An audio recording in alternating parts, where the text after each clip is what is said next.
What's poppin', guys? Hope you guys have an amazing day. And today for you guys, we are going to be we're gonna be making a theory, and it has some hard facts to it. Okay, basically what I'm gonna be saying is I'm gonna be proving that Loki is actually responsible for Thanos. He's behind the whole plot of the MCU from phase 1 to phase 3.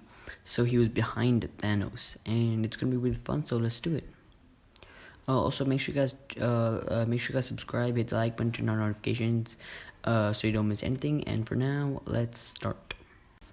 Alright, well, the Russo brothers actually say that Thanos wouldn't have been able to succeed in snapping his fingers if it weren't actually for civil war, and I totally agree on this because at that time the Avengers were actually very split apart, and Thanos was able to have two different sides to attack instead of one big one.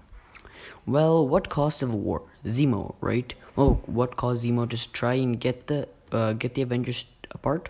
Ultron, because Zemo's family all died in Scoville.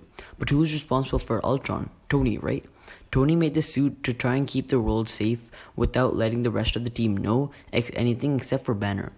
But why did Tony make it? Well, I just explained so, right? Tony wanted to keep the world safe as he predicted that there are going to be harder and stronger people out there, and the Avengers were too weak for them, like Thanos.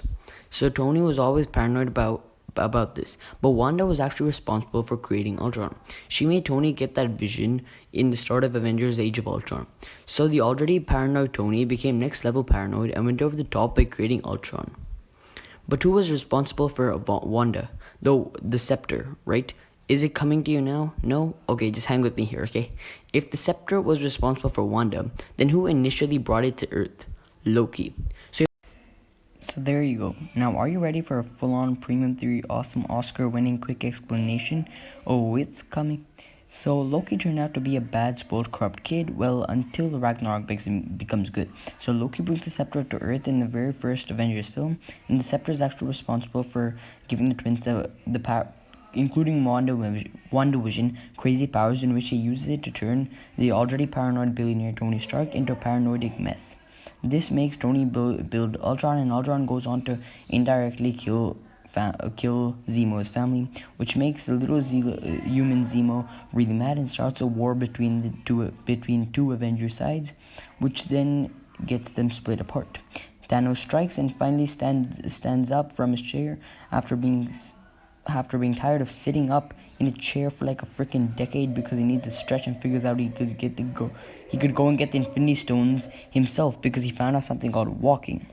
And because Earth's mightiest heroes are a collapsed mess, then Thanos finds it much easier to find all the Infinity Stones and performs his snap by eliminating half the world. And the good news was, well, bravo, Thani, you actually dusted my enemy at school. But the bad news was I was dusted too. But anyways, thank you guys so much for watching, and if you guys like it, make sure you guys hit the like button, turn on notifications so you don't miss anything. And for now, and until next time, see ya.